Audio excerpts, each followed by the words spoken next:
Om Bhadram Karnaibhe Shrunuyama Devaha Bhadram Pashyema Akshabhiryajatraha Sthirairangai Stuštuvagam Sastanubhihi Vyashema Devahitam Yadayuhu. Om Shanti Shanti Shanti. Let us now pray together. We offer our salutations to the all-loving being who endows all beings with consciousness. We meditate on the Lord who is the origin of the universe. Lord, Thou abidest in all, Thou art all, Thou assumest all forms, Thou art the origin and goal of all, Thou art the self of all, Thou art existence, knowledge and bliss. Salutations unto Thee. May the world be peaceful, may the wicked become gentle, may all creatures think of mutual welfare. May their minds be occupied with what is spiritual and abiding. May our hearts be immersed in selfless love for the Lord. Peace, peace, peace be unto all.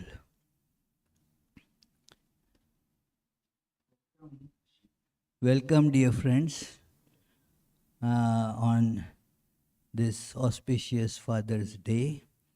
And today it is important for a couple of more reasons. Firstly, Pravrajika Prabuddhaprana, a senior nun from Sarda Mutt, India, has been touring US, and we were fortunate to have got included in her tour itinerary, and also she agreed to give a Sunday lecture today.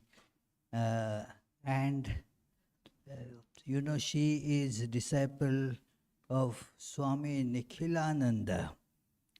It is who was the translator of the Gospel of Sri Ramakrishna, the most popular and most wide-read translation of the Gospel of Sri Ramakrishna. I mean, Bengali Sri Ramakrishna Kathamrita is this book by Nikhilananda, the Gospel of Sri Ramakrishna. So she has been with Nikhilananda, served him for a long time in his illness, and then joined the Sarda Mutt in India as a nun, a writer of many wonderful books. She is a research writer of that, like the lot of research she did on Josephine MacLeod, on Swami Sardananda, and so forth. Very nice books she has written. And 2 years ago she gave, around this similar time, a lecture here on Pandits in the Gospel of Sri Ramakrishna. And now today she is speaking on meditation and theory of sound. Another reason that today's meeting is important is that after her lecture, there will be our annual general meeting of this Vedanta Society, and she has agreed to chair that meeting as well. So it is our great privilege to have her here, and so I now request her to begin her talk. Thank you, Mataji. Thank you very much. I would like first to make a slight correction in the title of my talk. It was to be Meditation on Nature and the Theory of Sound. Om Divo Santi Antariksham Santi Prithvi Santi Rapa Santi Ushadaya Santi Vanaspataya Santi Vishnudeva Santi Brahma Santi Shanti Reva Shanti Sama Shanti Redhi Om Shanti Shanti Shanti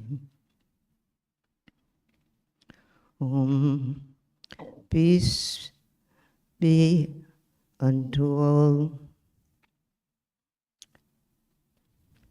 Peace is in the earth.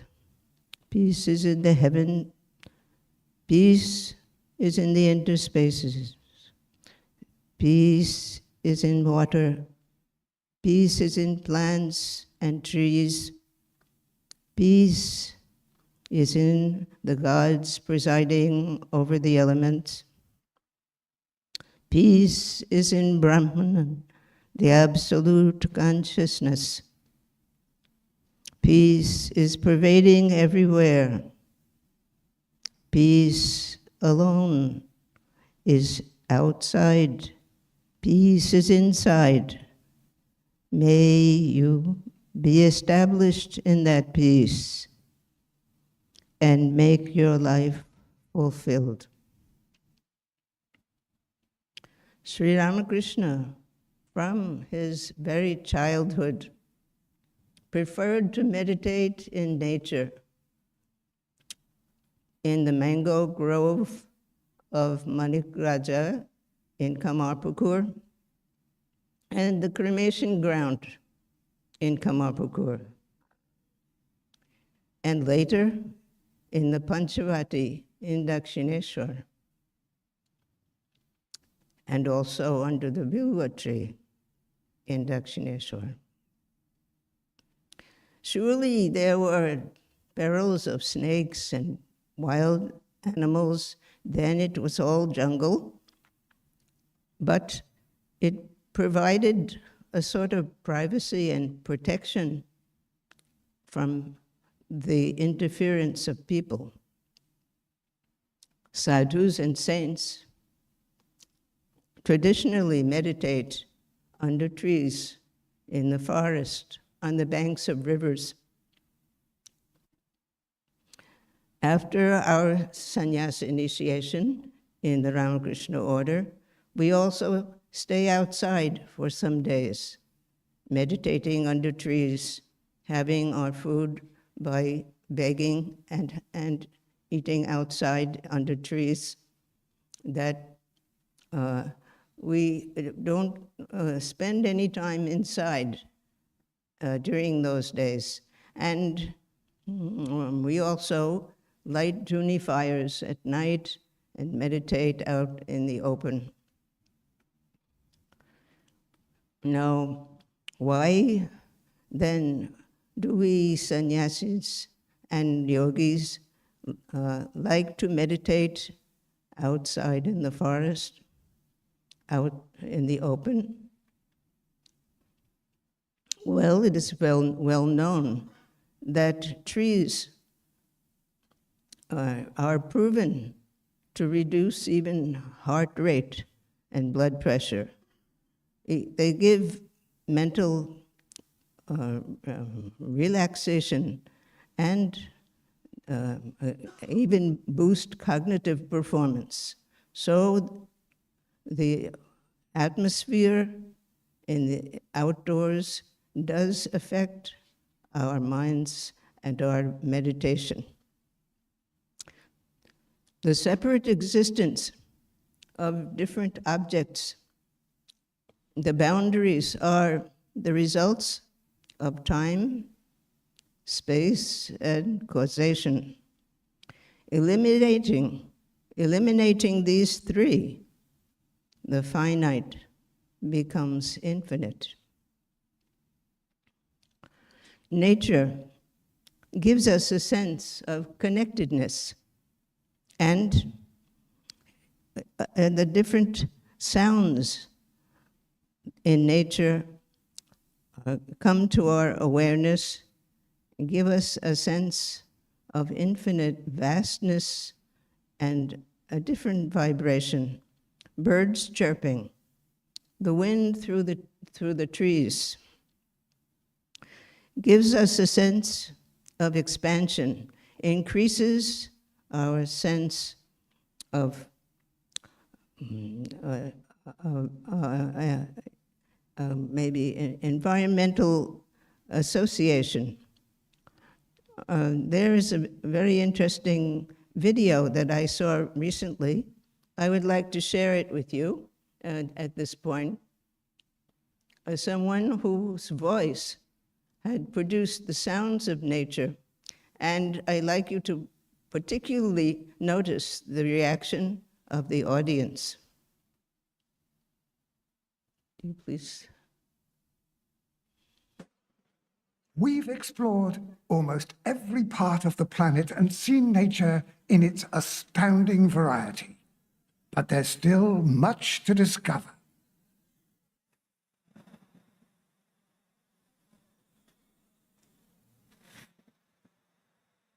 Is she doing the noise?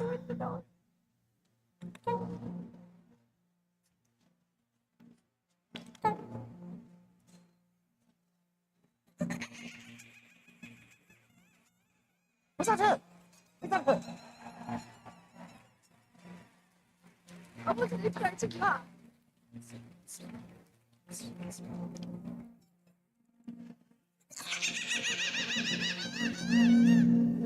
Oh my God, she's bloody great.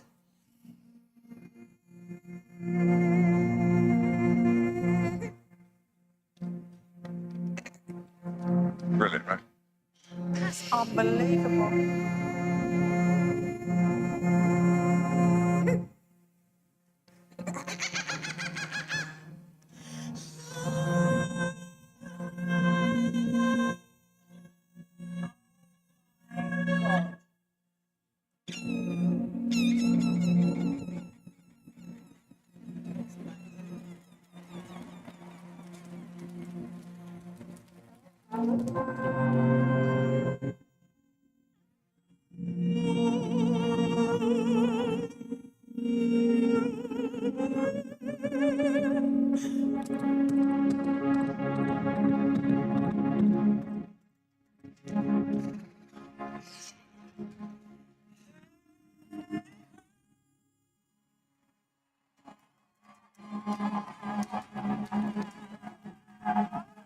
I've never seen anything like this in my life.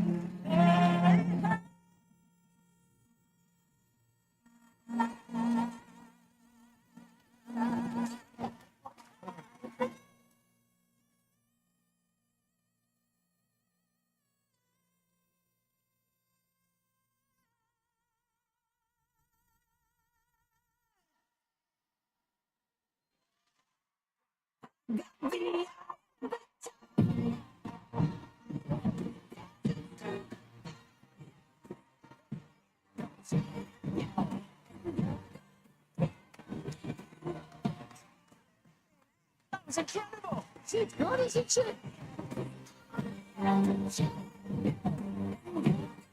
You can see their remarks.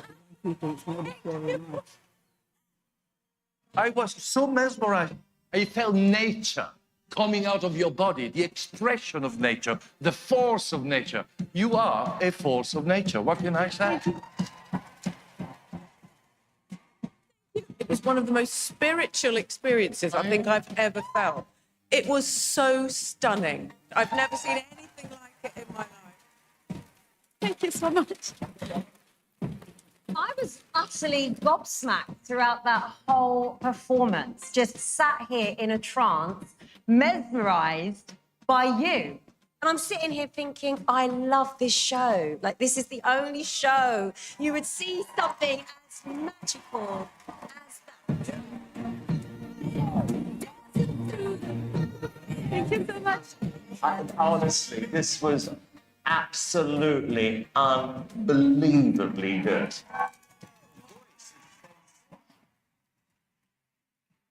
Everything about that. That was perfection. Thank you so much. I think We are witnessing something truly special. That is fantastic. I think I know where this is going. Oh, yes.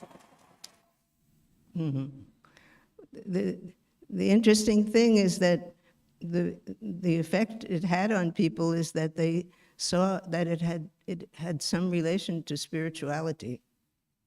The remark was that, see how I have never seen anything so spiritual. And what did she do? Well, she only demonstrated the sounds of nature. About a month ago, an image of Sri Ramakrishna was ceremonially installed in Srinagar, Kashmir, where there's been a Ramakrishna mission for a long time, since the 50s. I visited that place in, I think it was in 1986. And at that time, went to many of the places that Swami Vivekananda visited in Kashmir. We stayed for about a month in Srinagar. Now, the presiding deity of Srinagar is Sri Devi, the goddess who rides a tiger, like Jagathatri or Durga. No, Durga rides a lion, so like Jagathatri. And this Devi has a temple on the top of a hill called Hari Parbat. Adi Shankaracharya established a Sri Chakra on that hill near the temple. And I went there, and I also visited some lesser-known places in Srinagar. At the foot of Hari Parbat, there was a fascinating temple over a kund, a natural spring. The first time we went there, that place was flooded. There had been a lot of rain. The Dal Lake was flooded, and that temple was half immersed in water. But it was in a picturesque place and very little known in the midst of a jungle. So I asked the sannyasini, Gita Pranaji, who had gone with me to Kashmir, if she would like to spend the night there one time when the flood subsides. I had a strong desire to stay there. So she agreed. And after a few weeks, we went again. But this time I wanted to go by boat because this place was approachable by the Jhelum River, which goes through Srinagar. And I saw that the river went up to the temple. So we chose one afternoon and started out. We got a boatman who would paddle us there. But though we started in the afternoon, by the time we went through the backwaters, passing one ghat, one land river, it began to be dark, and the sun set. And the boatman got a bit nervous because we were getting into more grassy lands, and there were no more ghats. And he said, oh, I'm going to get lost. I can't go any further. He was really getting nervous. But I could see that the light from the top of the temple would be seen through the trees. And I said, well, it's straight ahead. Just go towards the light. And so he took us nearer. though we had to get out of the boat, it was still in the swamp, and made our way towards the temple. The boatman very quickly went back as fast as he could, and we found the compound wall of the temple was between us and it. So we had to find that fortunately there was a break in the wall, in the corner of the wall, and we could climb over. And someone from inside shouted, "Who is there?" So we said, "Oh, we are two sadhus. We want to sit here and meditate." They didn't say anything further, so we went inside. And Gita Pranaji chose to sit inside the temple, but I was a little more adventurous. I wanted to sit outside under a big chinar tree. Chinar trees are a kind of cedar with very large leaves, very tall trees. So the story is that, the legend I should say, is that the Devi, the goddess Sri Devi, comes down to that spring every morning before dawn, just before dawn, at the Brahma Muhurta, the auspicious moment before dawn, and she takes her bath in that spring. So I sat the whole night under the tree, just thinking of the goddess coming down from that hill and taking her bath in the spring. So towards morning, all the night I was thinking, she's coming, I wonder if I'll be able to see her. And just before dawn, when she would have come, I heard a rustle behind me in the trees. I turned and saw two big yellow eyes. I thought, well, now the tiger has come to eat me up. But I didn't do anything. I just stared back at the eyes. And you know that it just receded. Of course, it could have been a big dog. I don't know, because I never saw the animal. But I had a wonderful time sitting there in nature and being able to meditate in that forest. It was a different kind of experience. So I can understand why sadhus like to meditate in the forest. There is a story about Bharat Maharaj, you know, the disciple of the Holy Mother, who stayed in Mayavati for some years when he was young sadhu.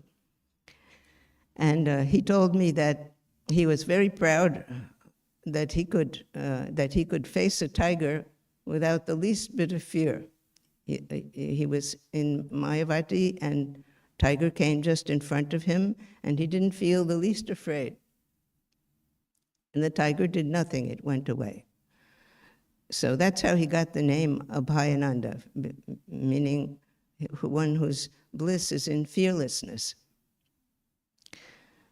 So I discovered that one has to be fearless if one wants to do sadhana. Now at Amarnath, the ice Shiva Linga in a cave in Kashmir, sadhus take a dip in icy water in front of the cave. And of course, I couldn't do it. I just thought I would probably just freeze to death. But I saw that the sadhus were able to do it because they smear their bodies with the ash from their dhuni fires. And that makes a paste that protects them from heat and cold. There was one sadhu who lived naked at Gangotri at 16,000 feet by practicing pranayama. And having seen all that, I thought it would be interesting to show you that a year ago, the Indian army spotted a yogi in the Himalayas, in the snow, living in the snow at minus 40 degrees centigrade. And they filmed him. So I want to show you that film.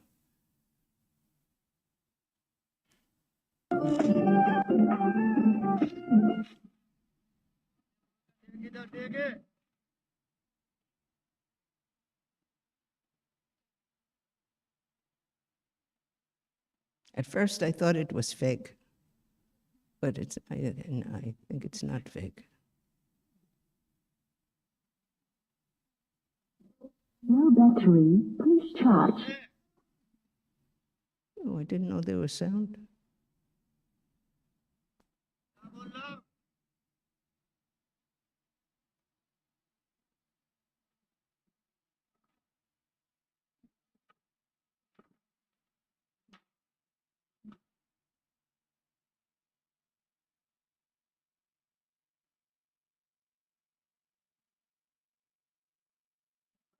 No battery, please charge.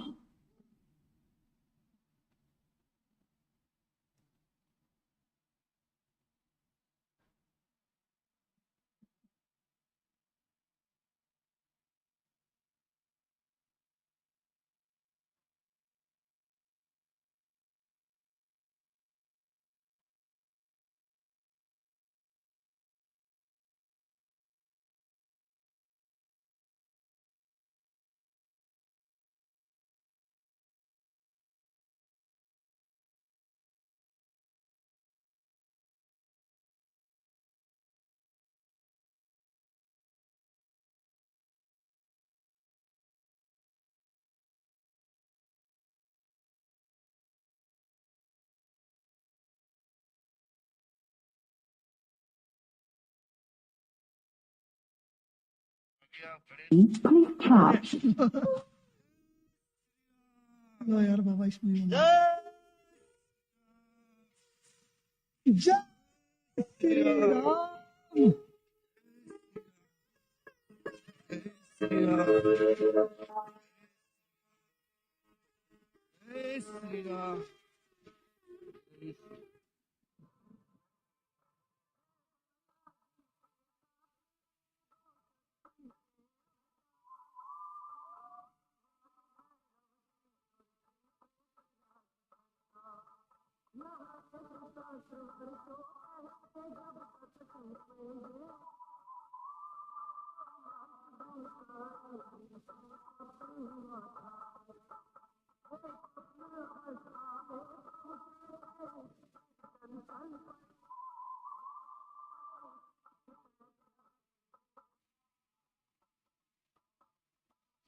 That's it. So, well, why do people go to the Himalayas and other remote places? As in the mountains, as the seashore, there's an uninterrupted view of the starry sky at night. One gets a glimpse of infinity. The Upanishad says, under the control of the imperishable one, O Gargi, the sun and the moon are held in their respective places. The Himalayas sing his glories. In open space, you can focus on the sounds around you, not only those inside your head. Real happiness is in the infinite. He is called in the Vedas Ritam, the law. He keeps the manifold in their respective places, the planets in their orbits. Specific frequencies of sound are linked to specific patterns in numerology and geometry, and are said to have specific effects on the body and mind, such as 174 hertz relieves pain and stress, 285 hertz heals tissues and organs, 396 hertz liberates the listener from fear and guilt. Sounds produce images. They can kill people as well as heal them.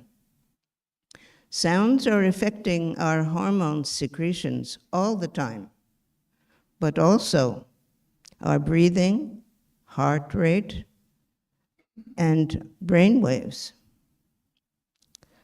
I recently bought a mosquito repellent that is operated by sound.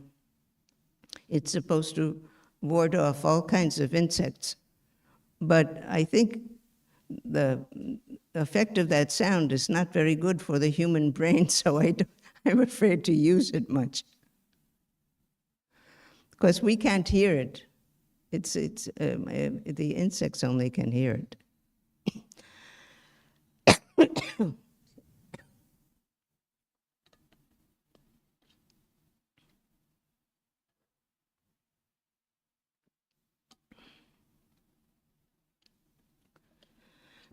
Excuse me.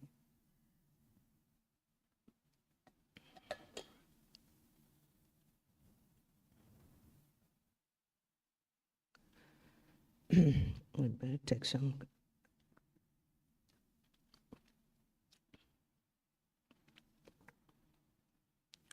The sounds are affecting us in all these ways, physiologically, and even ocean waves have a frequency.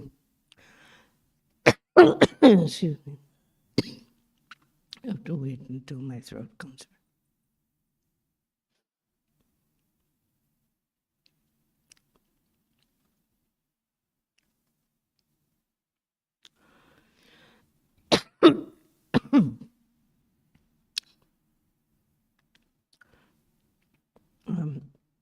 Ocean waves have a frequency which is roughly 12 cycles a minute, which is soothing and pleasant. It is roughly the frequency of a sleeping person. Sound also affects our emotions. Most people find bird songs reassuring, ever since hundreds and thousands of years, we have learned that when birds are singing, we are safe. Loud noises and talking can be damaging, and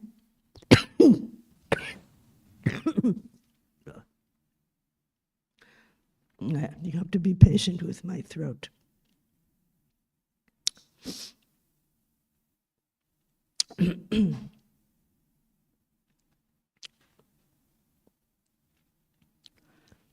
So unpleasant sounds make us feel uncomfortable and even damage our health. On the other hand, nature sounds have the capability of increasing productivity and our feelings of happiness and satisfaction.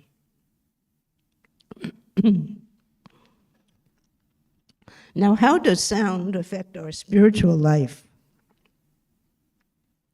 Now we say that we do so much of japa and a repetition of a mantra in the hope of bringing about a vision of our chosen ideal. We can prepare the ground by bhakti yoga and karma yoga, but we cannot rub the lamp and make spiritual experiences happen. Mantras work, but within a material, even subtle material world. We think with sound symbols, but how does a deaf person think? Beethoven was deaf when he composed his Ninth Symphony, which was his most famous. He was completely deaf at that time. He was synchronistic. You know, there are some people who are synchronistic. Their senses, the nerves of their senses get entangled. So they can see sounds, hear colors, and like that. It's very interesting that there are many people like that, not a few. It's not rare.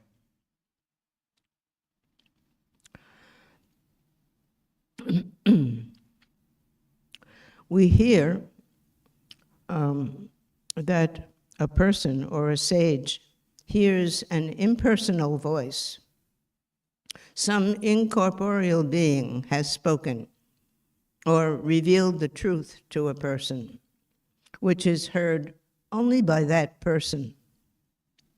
One can hear it through a cloud, thunder, or perhaps even a burning bush. How does the voice come to the person? And is it external or internal? These voices can be due to atmospheric conditions, but there's another form of sound called vani, which is independent of atmospheric conditions. The ancient Greeks called it logos.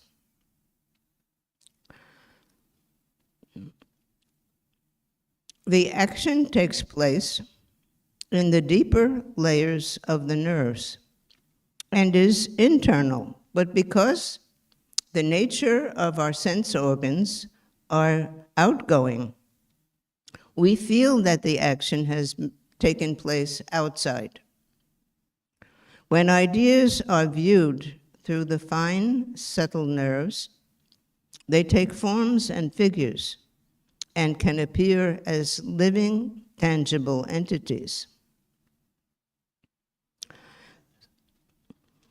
Now, Swami Vivekananda's brother, Mahendranath, describes him in a book about his theory of sound.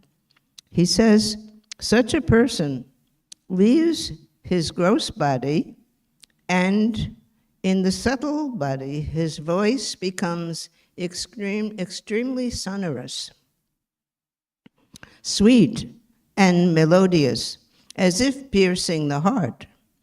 The emanating center becomes so powerful that it draws the receiving center to the very source of emanation.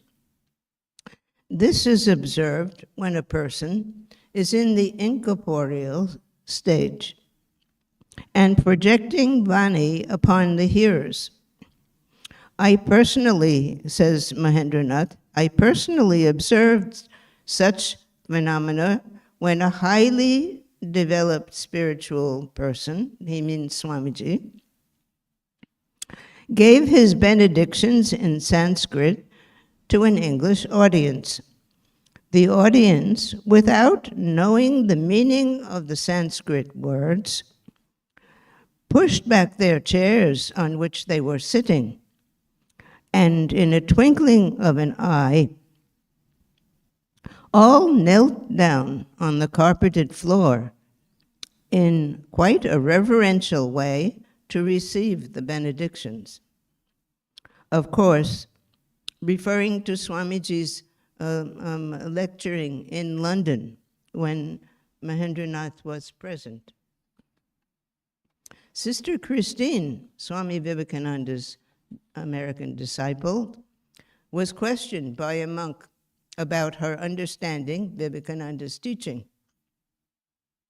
He asked, "Sister, how is it possible for you, you people of the West, to record his teachings, which are the essence of Vedanta philosophy? In order to understand Shankara's philosophy, one must have a knowledge of other philosophical schools that Shankara refuted. Though we Indians have some background in our religion and philosophy, we still find it difficult to follow Vedanta philosophy. Moreover, Swamiji jumped from one thought to another, making it difficult to link his ideas together. How could you understand him when he spoke at Thousand Island Park?" Christine answered, "You are talking like an ignorant person." She said, "You do not know who taught us Vedanta. It was Swamiji. He lifted our minds to a higher level of consciousness so that we could understand him. That is how we were able to understand his teaching."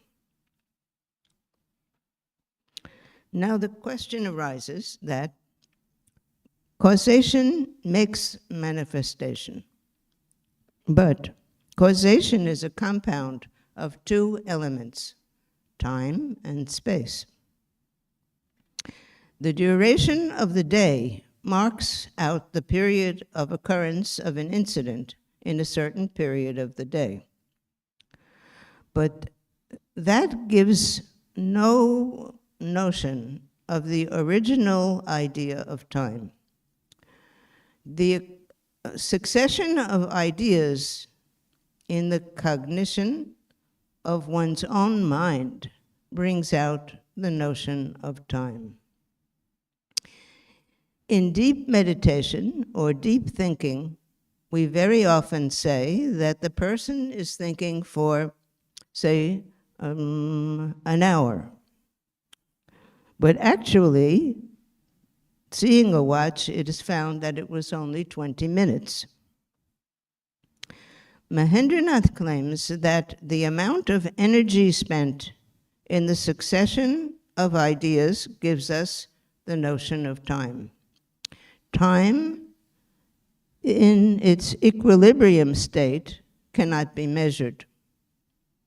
But then, how can it be called time? In ordinary conversation, the position of the sun is taken to be the measurement of time. In Indian mythology, the sun is described as the offspring of Mahakala, or eternal time, or death.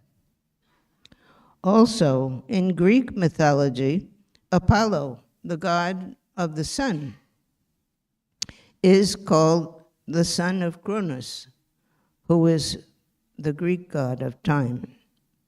Now, there's a slide we can show that shows a clock, which is in the Prague. It's a famous astronomical clock, and it has a skeleton that moves the hands of time on the clock. There are two slides. I think the second slide shows the skeleton very clearly. And it's interesting that across cultures, this image of death or Mahakal is what is moving time.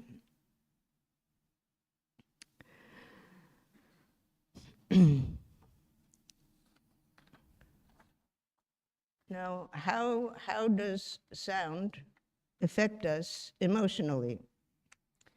Now, sound waves, in their particular length and amplitude, and behind them the energy or picture formed by the vibration of different nerves, the life, or what you could say the prana in speech and in conversation, depends entirely on the formation of this picture. So we have an attracting voice, an endearing voice, a threatening voice, repulsive voice, affected by the intonation of sound waves or that produce a picture.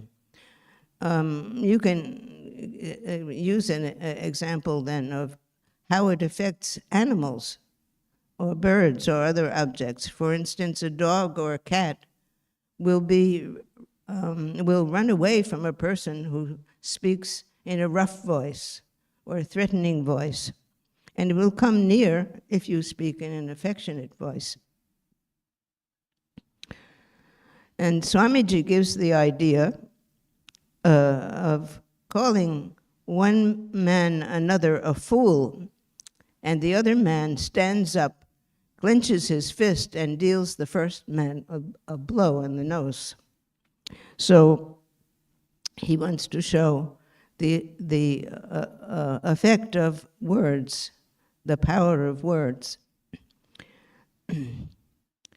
Now, what is called the srota is, or the bursting forth of sound, is the material source of all names and ideas. The srota is Om, the mother of all names and forms in creation. It is the Nada Brahman. Vibrations form speech.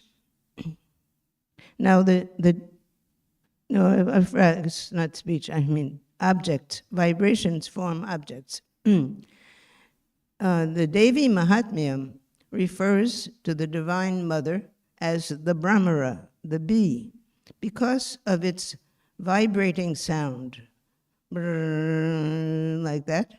They say that this sound of the bees is also healing for people. If you are near a beehive, it can be healing, that is, if you're not stung.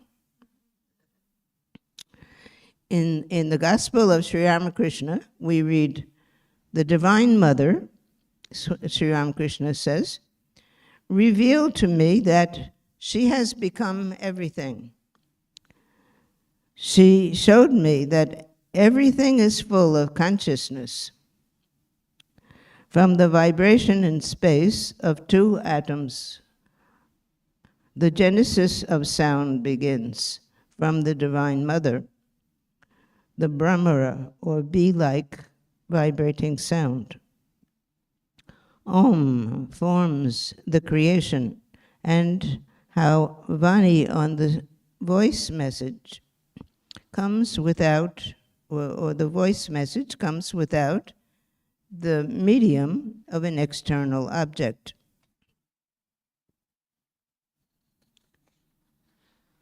Now, this is formed by rhythmical vibration, from which all other manifestations come.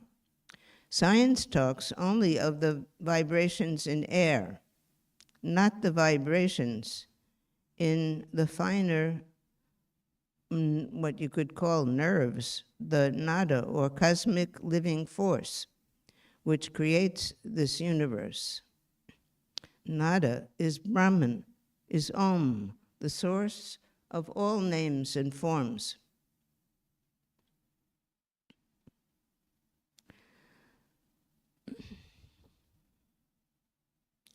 Now, ancient Indians who insisted upon the particular vibration in chanting a hymn or a mantra in a rhythmical way will produce a definite figure or concept. They were very particular about the intonation. The energy is converted into an idea, and the idea into the form. The chanting of Vedic hymns will bring about a complete figure of the devas or deities. Rhythmical vibrations will bring out a form, and every cadence of music has a special deity with a particular color and form. All the ragas are representative and bring out different forms, like Raga Bhairavi brings out the form of Shiva, of Parvati, and Bhairav of Shiva. The Indian classical music, in Indian classical music, every note has a definite picture and form, known as its presiding deity. But when the vibration is dissonant and discordant, the figure will break up and crumble to pieces. Only by proper intonation or rhythmical vibration of sound, a definite figure or object is formed. When the music stops, the form will last as long as the energy manifested by the musician. Now, there's one last slide I would like to show you. In Ujjain, there is a Shakti Pit. Will you please show that last slide? Of the temple of Harsiddhi. I had been to that temple and saw that painted on the rim of the cupola around the dome, that rim below the dome, are all the letters of the Sanskrit alphabet. And each letter is represented by a goddess, a different goddess, which is produced or formed by that letter. See, the common notion is that science and metaphysics are two different entities. But science dealing with practical life and metaphysics dealing with some imaginary aspects of life. Actually, it is a matter of grosser and finer, all coming from the unmanifested state, which is beyond knowledge and understanding, because knowledge means bifurcation and divisibility. So even the notes of the scale are representative, the notes of the musical scale, each note representative of a different deity. I think Maharaj could even tell much more about this than I do. I could, but anyway, this is what I wanted to say about how meditation on nature and sound in nature affects us. So I wanted to share this study of mine with you.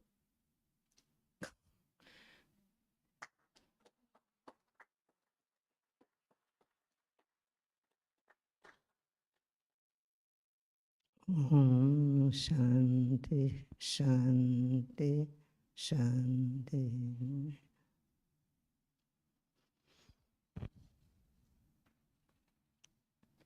Maybe there's no time for questions, or I don't know. Actually, there is time if you want to take questions. Yeah, if I can answer them, I don't know. Yeah, if anybody has questions, you can feel free to ask, and also can type. Yeah, there is a question upstairs. Here also there could be some question. You said that when you become a sannyasini, you have to go out and spend some days outside the house and beg for food. Who do you beg from, and what kind of food? We beg from the people round about. It's tradition in the Ramakrishna order that we beg our food. Traditionally, sadhus are supposed to beg their food. And that food is very precious and holy. So we go to some house. I had that experience also. We go to someone's house and ask them for bhiksha, for food, and they will come out.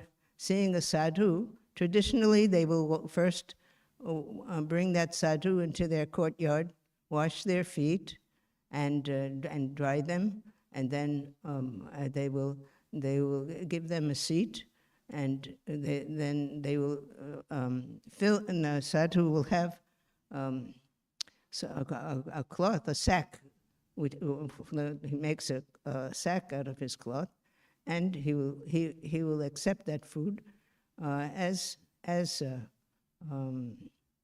Narayan, as he says, Narayan Hari. I accept it as Narayan, God.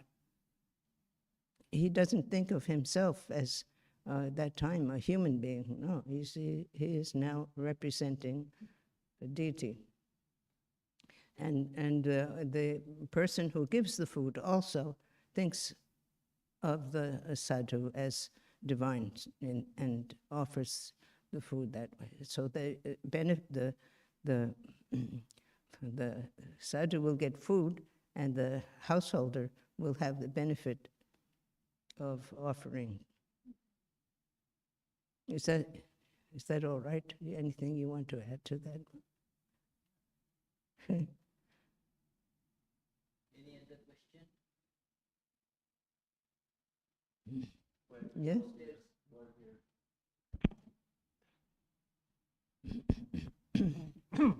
Yes, I've followed the teachings of George Gurdjieff. I can't get it quite.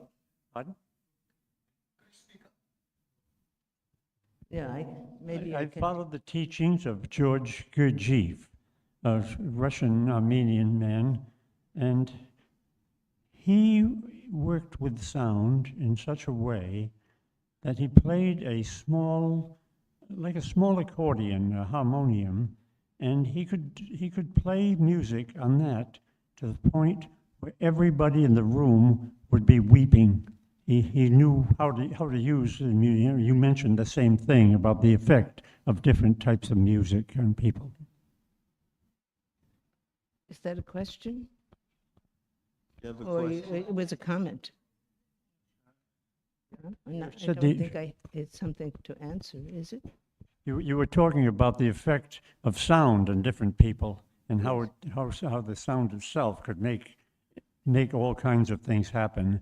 And I just Yes. mentioned that particular one as an example of people just being driven to just weeping just by listening to that particular music yes. played. Yeah. Thank you.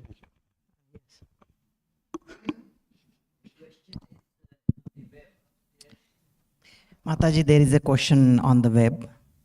The question is from Absolute. Screen name is Absolute. How to be not affected by thought flow and manifest what one wants rather being slave of mind or thoughts which are conditioned? What's the way to live freely, to live fearlessly? What is the way to live fearlessly?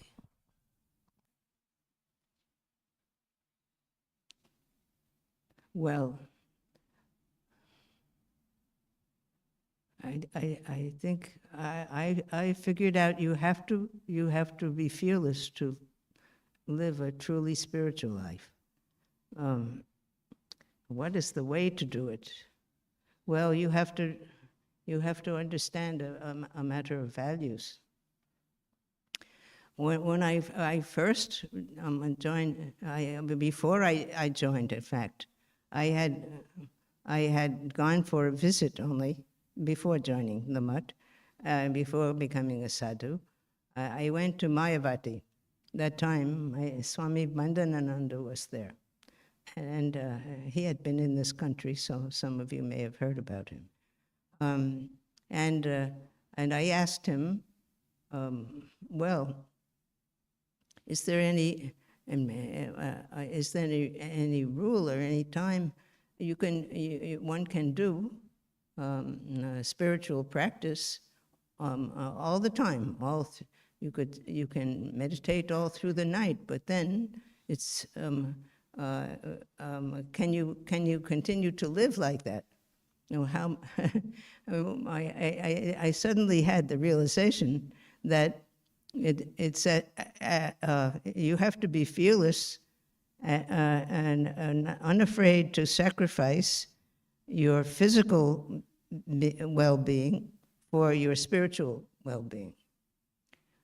Now, maybe some yogis would disagree with me, but then I'm not a yogi.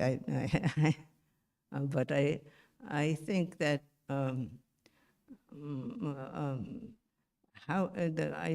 not sure about your question, if I can answer it. Is it the relationship of fearlessness and spiritual practice, or what? I don't know exactly what you're asking. He's asking how not to be affected by thought flow and how to live freely. How to be free. How to live freely. How to live free. Yes. Without being affected by thoughts. And not to be affected by thoughts. Our own thoughts, and not to be slave by our own mind. But that you have to have a very good idea of who you are. You are not your thoughts. If you know that you are not your thoughts, you won't be affected by them. You are the Atman, which is ever free. Thoughts are just superimposed.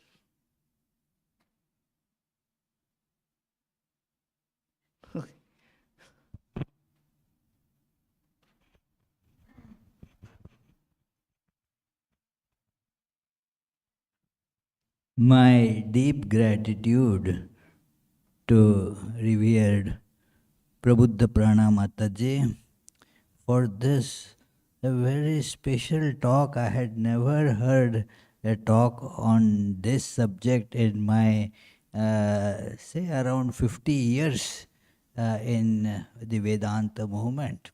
So this is a very special gift, I should say, that this beautiful presentation of how the nature, sounds, and all that bring out certain thought waves in us or inspire thought waves in us that become conducive to meditation. It is a very nice presentation, and my heartfelt thanks to Prabuddhaprana Mataji that in spite of a very problematic throat, she agreed to give the talk. So it is in a few minutes we will start the our next program today, that is the annual general meeting.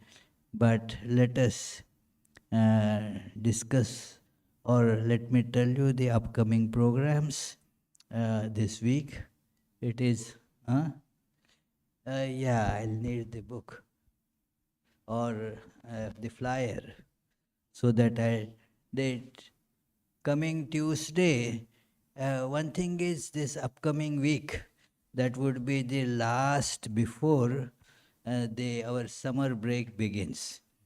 we will be closing the Vedanta Center for all regular activities from this June 23rd. June 23rd is the last service, Sunday service day before the summer break, and the talk will be given by Jitendra Pal, who is right now officiating as the web casting person there, the sound engineer and webcasting person.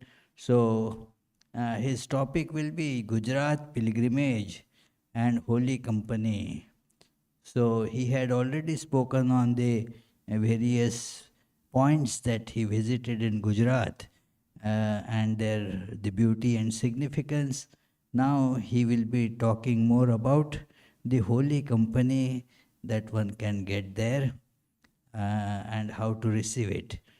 Then coming Tuesday, there will be the regular class on Gospel of Sri Ramakrishna, and Friday there will be the class on stories from Srimad Bhagavatam, but not by Yogatmananda, but by Brahmachari Adi Maharaj will give the talk on Prahlada, the story of Prahlada, a summarization of that. And then summer programs will begin from July 4th, the Independence Day, and they will be all announced already on the that June back flyer that is given, and also the July-August flyer has already been published. So you will find a list of programs. We are not at all on summer vacation if you look at it. Intensified summer program. That is the better way of putting it. So with that, I will conclude with the closing prayers. And in between, that we will arrange some furniture or may not arrange because now these things have changed. So, Mataji, if you like to get up, if you like to get up, yeah, because, yeah, and then, yeah, so,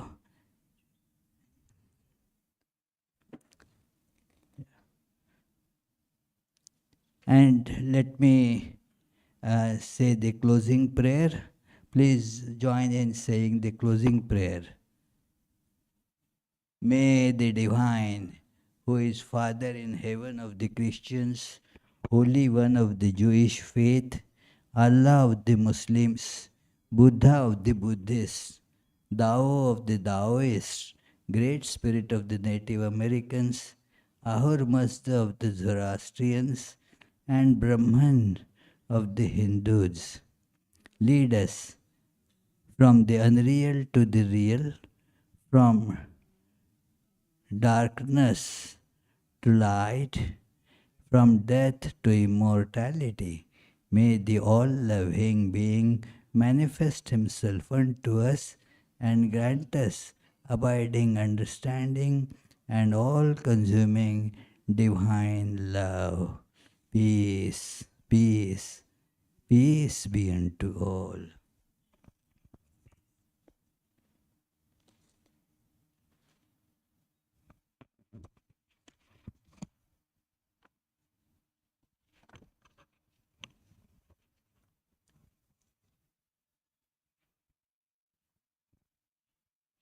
The first item on the agenda is election of the chairperson for this. So,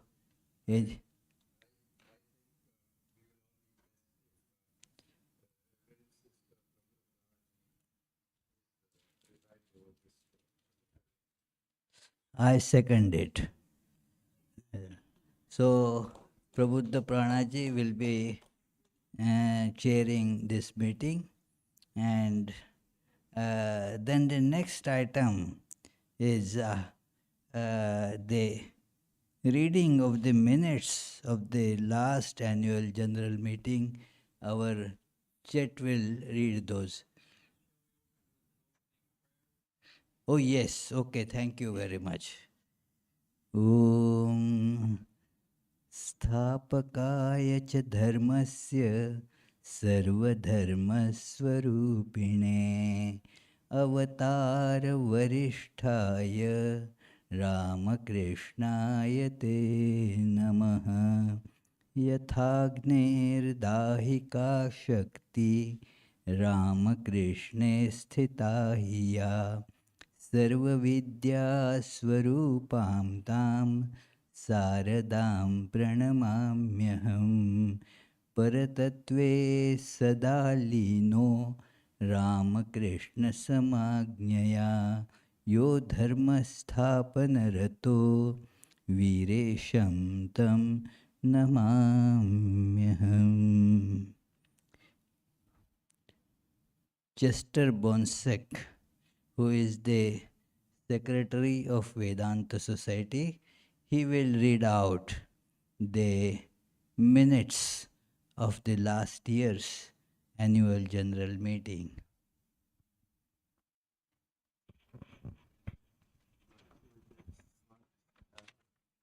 No, this is just, we're just gonna.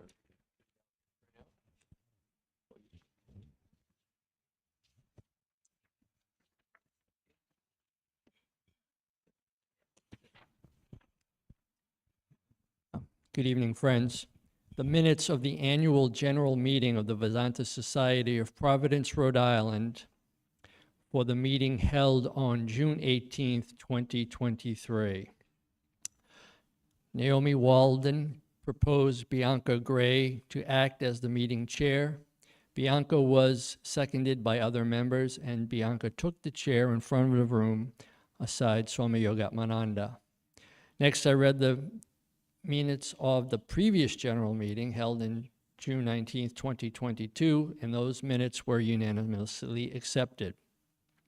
The treasurer, Charles Feldman, then read the balance sheet and accounts for the year 2022, and those included a summary slide for the cost of the new construction through June 18, 2023. Vishwanatha Alagwadi then narrated a report of the 2022 activities, and they were supported by a PowerPoint presentation which chronicled the year's events. The Chronicle gave brief summaries of the daily and weekly schedules, the list of Sunday talks, guest lectures, the puja and worship days, symposia, retreats, concerts, holidays, and summer programs.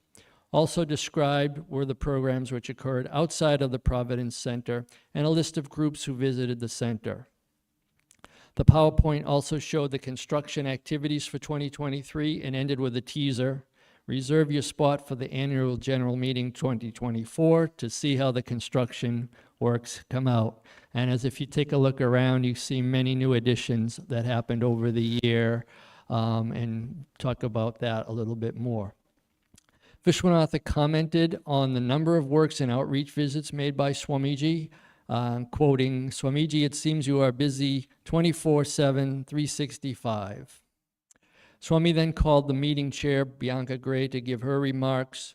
And Bianca spoke very nicely from the heart about the changes that she saw in her own life as well as in the center for the last 20 years. And a quote, "Changes not only in myself, but in the physical architecture and expansion of this facility." And I think she meant not just a physical expansion, but also in the activities and programs that have been brought to the facility over the last many years by Swami Yogatmananda. Bianca went on to describe the changes in detail. They're available on YouTube if you want to review those from last year. Swami thanked Bianca and all the members, and then he called on those present and online to ask questions or to make suggestions about the activities of the society or about any part of the presentation which had been made. No questions, comments, or suggested were asked or presented. Swami then called for more volunteer involvement, citing such involvement as a key factor in making this society work. Swami then concluded the meeting with, quote, "With this, I will just say the concluding prayers. Let us think of this concluding prayer as combining both the opening and concluding prayer, since the opening prayer was omitted, which is why I suggested we start with the opening prayer this year. With this, the annual general meeting 2023, covering the year ending 2022, ended and was followed by a guided tour of the new construction areas, including the new meditation hall and shrine and the new residence quarters, which were part of the construction. And now I will introduce Mr. Charles Fellman, the treasurer, to do the reading of the accounts. Is that what you want to do next? Oh, you want to do the activities next. All right, my apology. We will now do the activities, and that will be the PowerPoint presentation. And Vishwanath? Vishwanath is way back there.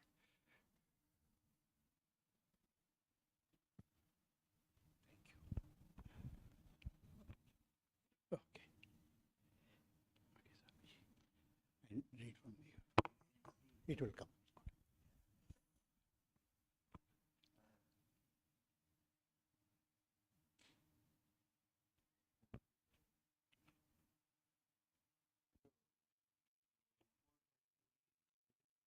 Oh, it's come now. Somebody. Recurring activities, daily morning, evening meditation and chanting, morning puja. Weekly, Tuesday and Friday, study classes and guided meditation. Resumed Saturday, karma yoga and guided meditation. Sunday services and soup supper. Monthly, day-long meditation.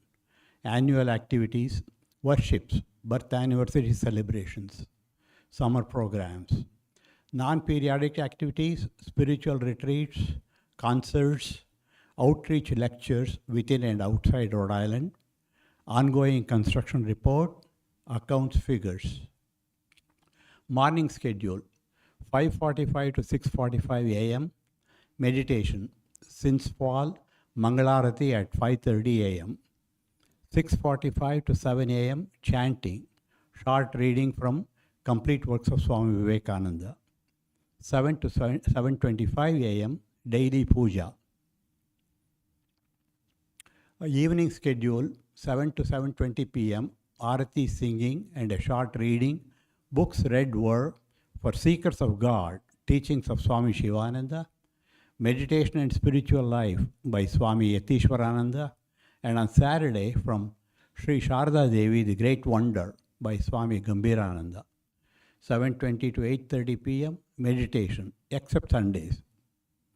Tuesday study class, 7:30 to 8:30 p.m.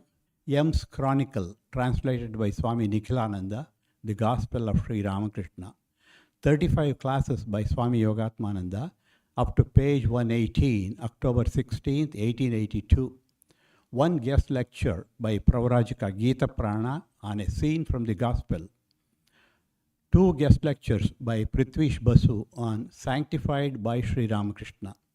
1 guest lecture by Abhijit Sarkar on Chaitanya Mahaprabhu. Friday study class, 7:30 to 8:30 p.m. Stories from Srimad Bhagavatam. 34 classes by Swami Yogatmananda. Class number 116, story of Ajamila, to class 149, story of Chitraketu. Saturday events, Karma Yoga, 8:30 to 11 a.m. Guided meditation and prayers, 11 a.m. to noon, resumed from September.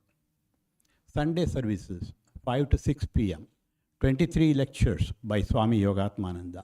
14 substitute guest lectures.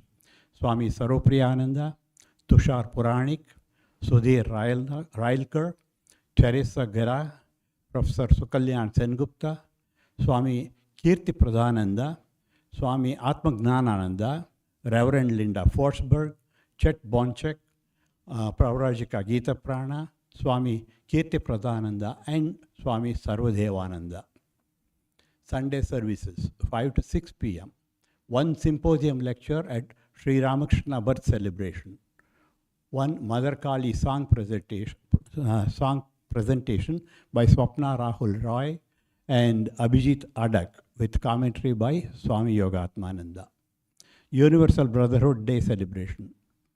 Opening songs by Peter, 3 of them, Abhijit 1, Sukalyan 1, Swami Atmagnanananda 1, and Aruni 1, Peter and Abhijit 1. After the services, Arati, followed by soup supper. Monthly events, day-long silent meditation, 12 noon to 8 p.m., usually held on the first Saturday of the month, held every month in 2023 except June and summer closure. About a dozen participants on average. Special puja worship days. Kalpataru Day, Sunday, January 1. Swami Vivekananda, Saturday, January 14. Sri Ramakrishna, Sunday, February 19th. Guru Purnima, Tuesday, July 4th. Sri Krishna, Monday, September 4th. Durga Puja, Sunday, October 22nd. Christmas Eve, Sunday, December 24th. Kalpataru Day celebration, Sunday, January 1, 11 a.m. to 2 p.m. Worship, music, readings and reflection, flower offering, prasad potluck lunch. Swami Vivekananda birthday celebration, Saturday, January 14th, 11 a.m. to 7 p.m. Morning chanting, ritual worship, devotional music, arati and flower offering, devotional singing, prasad lunch, animation video, evening symposium and Sankirtan. About 100 devotees participated in person. Swami Vivekananda birthday evening symposium, speakers Maitreyi Dhar, Ezenwa Anvug Bemnu and Swami Yogatmananda. And Sri Ramakrishna Puja, Sunday, February 19th, 11 a.m. to 7 p.m. Day-long celebration, over 100 devotees participated, worship ritual, devotional music, prasad lunch, video on Sri Ramakrishna, symposium, Sankirtana. Evening symposium on Sri Ramakrishna. Speakers, Emily Sparks, Alagawadi Vishwanath, Arohi Bhaumik. Tuesday, July 4th, 11 a.m. to 3:30 p.m., Guru Purnima and Independence Day. Singing, readings, reflections, worship, arati, flower offering, prasad lunch. Then music concert by students of Shuchita Rao. Over 100 people attended, partially or fully. Krishna Festival, Monday, September 4th, 11 a.m. to 3:30 p.m. Readings, reflections, singing, dancing, worship, potluck lunch, devotional music concert by Chinmay Swaranjali. Over 100 devotees attended. Durga Puja day-long celebration, Sunday, October 22nd. Ritual worship, flower offering, arati and then prasad lunch, video of Mother Durga worship at Belur Mutt. Talk by Swami Yogatmananda on what does the Mother Durga protect. Kuchipudi dances on Durga by students of Prafulla Velluri, Sharda Ma Sankirtana, and more than 75 attended. Christmas Eve, Sunday, December 24th, 5 to 7 p.m. Readings from Sermon on the Mount, Imitation of Christ. Readings from Biography of Swami Vivekananda, Christmas carols and snacks. Other pujas and celebrations. Birthday celebrations of the direct disciples of Sri Ramakrishna, special morning chant and worship, and when the society is in session, evening chanting of the Ramakrishna Parshada Vandana. Universal Brotherhood Day. Theme, Death and Beyond. Sunday, September 11th, 5 to 7 p.m. Chanting, talks, music, dinner. Speakers, Mayor Brett Smiley, Providence, Rhode Island. Swami Atmagnanananda, Vedanta Center, Washington, D.C. Raymond Two Hawks Watson, Native American leader. Reverend Jamie P. Washam, First Baptist Church, Providence, Rhode Island. Sarpreet Singh, Sikh scholar. Swami Tyagananda, Vedanta Society, Boston. Universal Brotherhood Day, music, Providence Center devotees. The mission song, Namaste song, Auspicious Mother Divine. Doug Roche, led by Diane Minch, Jewish and interfaith song, Roche. Dinner prepared with love by Geeta and Mahesh Patel. Other annual activities. Sunday, June 18th, annual general meeting. The meeting took place after the Sunday service lecture, chaired by Bianca Gray, a long-standing senior devotee. Report of the activities and accounts were presented. Summer events and celebrations. Guru Purnima and Independence Day, Meditate-a-thon, Mysticism lectures, Anisquam Village Church program, Young Adult Retreat, Children's Camp, and Krishna Festival. Summer Pujas, already detailed.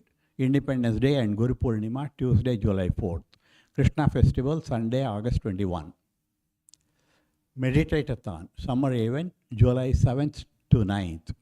Weekend-long meditation marathon held in the newly constructed shrine. 21 participated.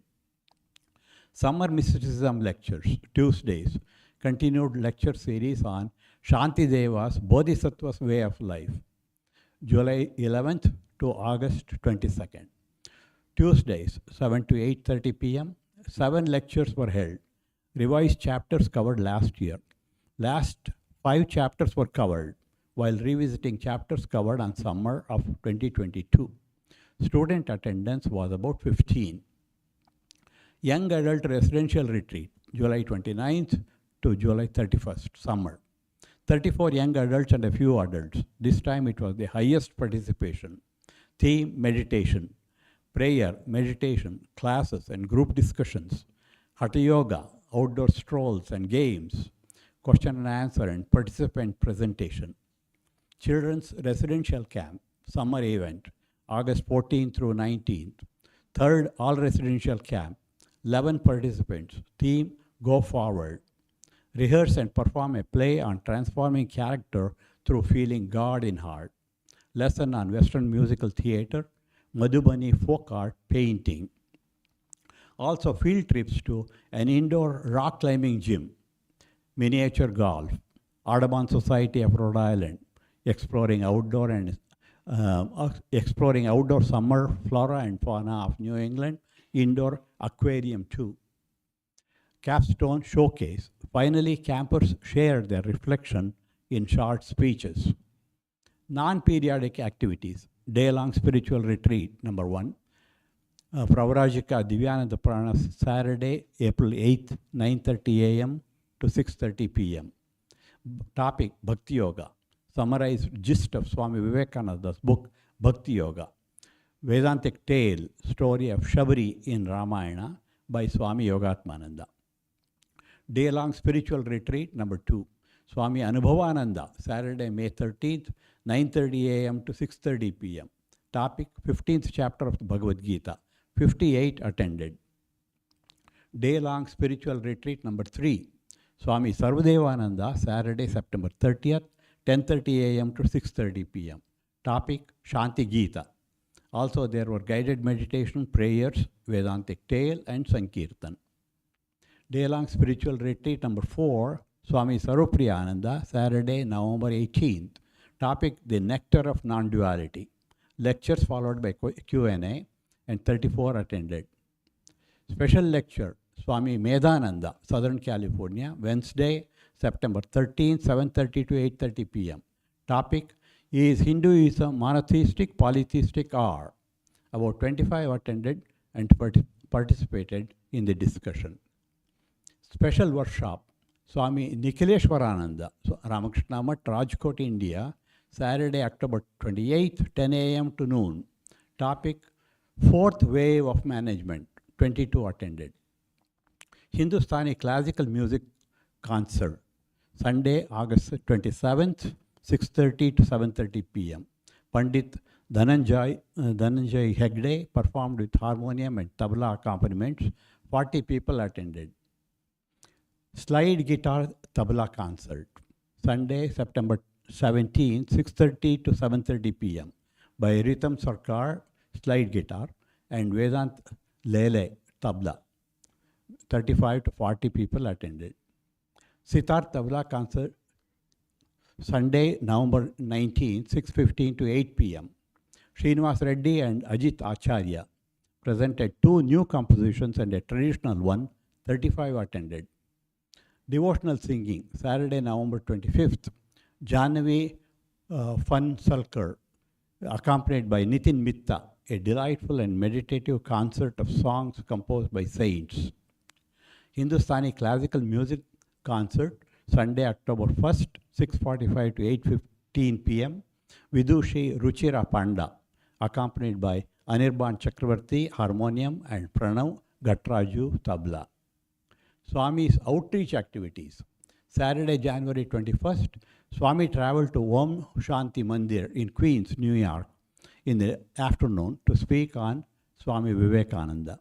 Wednesday, January 25th, participated in the clergy conference on a legislative effort to give a choice about ending one's life. Sunday, January 29th, online lecture on Arunachala Ashrama, New York. Monday, February 13th, Swami gave a class on Hinduism at the Salve Regina University. 24 attended. Swami's outreach activities continued. Sunday, April 9th, monthly meeting of the Vedanta Society of Connecticut. Swami Yogatmananda gave the talk on a study of intelligence in the Bhagavad Gita. 30 attended. Saturday, April 15th, Swami traveled to Chicago to participate in the memorial service of late Swami Varadananda, who passed away on December 30th, 2022, after decades of dedicated service. Wednesday, April 19th, Swami participated in the Ramadan Iftar interfaith meet organized by the Muslim community of Rhode Island and addressed the gathering.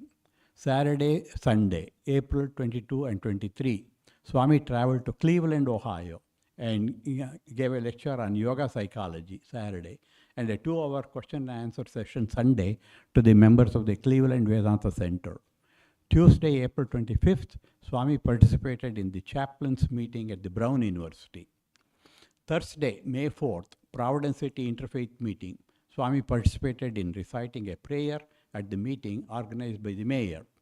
Tuesday, May 16th, Swami participated in the Interfaith Conference on extending spiritual help for the patients. The conference was arranged by Lifespan, a healthcare organization which runs many hospitals in Rhode Island.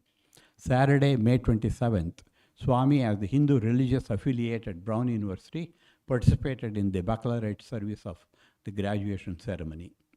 Saturday, June 10th through Monday 12th, Swami traveled to Vedanta Center of Greater Washington, D.C. On Saturday, June 10th, he gave a day-long retreat on Shiva Sutra. On Sunday, June 11th, he gave a talk at 11 a.m. on Let's Be Practical. He also gave talks on Sunday and Monday evenings there on work and its secret, and a talk on Monday morning at the Leisure World, a colony of seniors nearby, on the topic of Kathopanishad. Saturday, June 17th, Swami traveled to Long Island, New York in the morning. He gave a discourse about Guru Principle. 100 plus attended in person. Sunday, June 18th, monthly meeting at Vedanta Society of Connecticut. Swami spoke on worshipping God who is, based on Bhagavad Gita. 15 attended in person. June 22 to 28, Swami visited Southern California. He delivered a lecture on Be Practical at the Hollywood Center on 22nd evening, visited Trabuco Monastery and Kali Mandir nearby, gave a retreat on Khalil Gibran's book, The Prophet, on 24th. A Sunday lecture there on the 25th on the Open Secret, went to San Diego on 26th and gave a talk on yoga at the Iyengar Yoga Studio and a lecture on Bhakti on 27th. Saturday, July 15th, Swami traveled to Wayne, New Jersey to speak to a large group of devotees there. Sunday, July 16th, Swami visited Bronx, New York to speak to a group of devotees. 100 plus attended this event. Saturday, July 22nd, Swami gave a retreat on Saturday, July 22nd at a devotee's house in Monroe, New Jersey. Topic, Spiritual Transformation. Over 34 attended. Sunday, July 23rd, Swami Yogatmananda gave annual day-long retreat of Vedanta Society of Connecticut, Storrs, Connecticut. Topic, The Guru. 20 attended. Swami's outreach activities continued. August 3rd through 6th, Thursday through Sunday, Rochester Retreat. The annual retreat was held at India Community Center of Rochester, New York. Swami Kripamayananda of Toronto discussed Crest Jewel of Discrimination, Jewel of Discernment. And Swami Yogatmananda Providence discussed Yagnivalkya Janaka dialogue from Brihadaranyaka Upanishad. 48 attended. September 2nd and 3rd, Saturday and Sunday, Swami held the Labor Day retreat at Ridgely Manor. Topic, Maestro Eckhart. Sunday, September 10th, Vedanta Society of Connecticut, monthly meeting at Storrs, Connecticut. Swami spoke on Atman in Bhagavad Gita. Saturday, September 23rd, Swami traveled to Rochester, New York. He gave a lecture on Hindu worship ritual at the Hindu Temple of Rochester. Sunday, September 24th, he traveled to Toronto, Canada. He was the keynote speaker at Vivekananda Dinner, a special event of the Vedanta Society of Toronto. The event was attended by over 550 people. Thursday, October 5th, gave a lecture to a class of 24 on Hinduism at Salve Regina University. Sunday, October 8th, monthly meeting of Vedanta Society of Connecticut, Storrs, Connecticut. Swami did a short worship and spoke on theory and practice based on the second chapter of Bhagavad Gita. 18 attended. Thursday, October 5th, gave 6 classes to the students of La Salle Academy on Hinduism. October 14 through 16, Saturday through Monday, Swami did a 3-day lecture tour of Raleigh-Durham region of North Carolina. He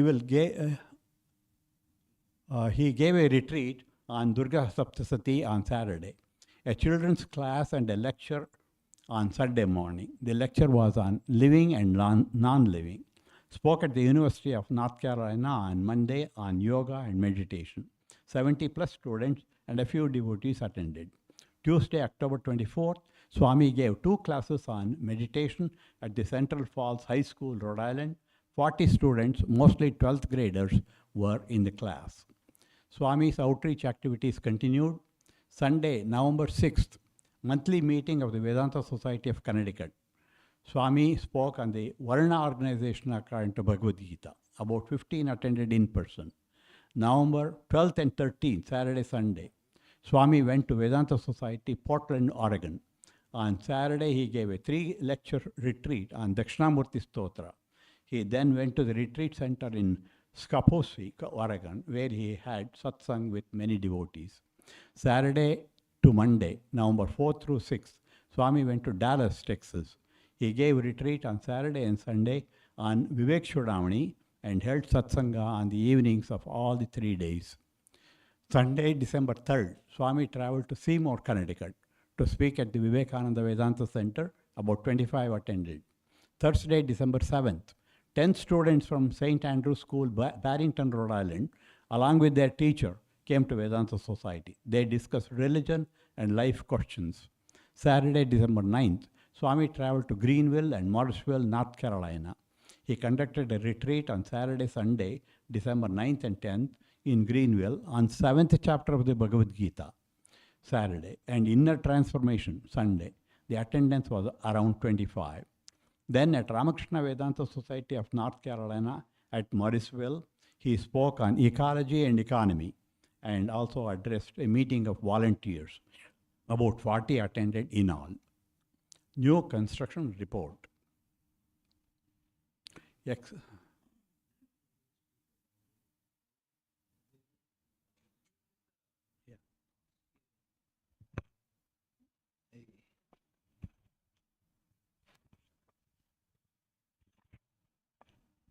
This is the continued expansion project, the project that was involved expanding the formal balcony and guest rooms under it by 7 feet into the garden on the south side of the building.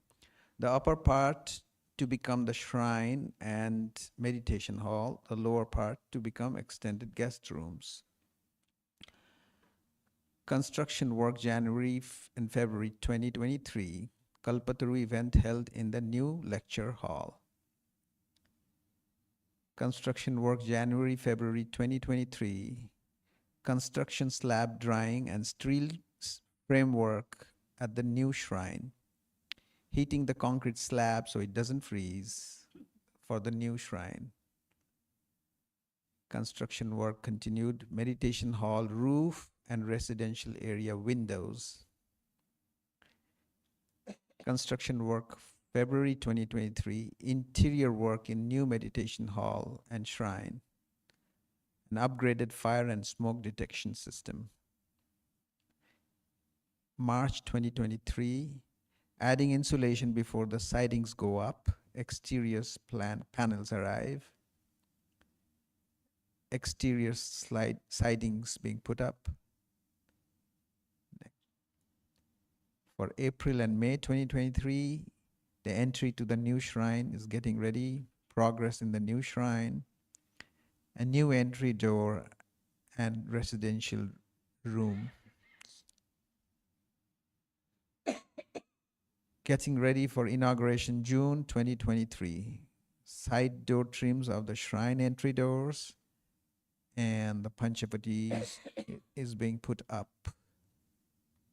Inauguration held on Sunday, June 4th. Swami Kripayamanandaji did the puja and arati. Music were being played.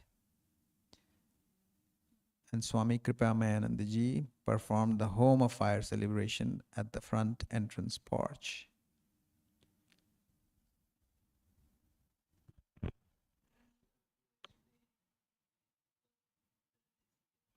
Yes, after maybe now? Okay, so just go ahead. Well, I can, there is a slide, but I'll need the, you have the. Yeah, I give you this. Yeah, the last slide.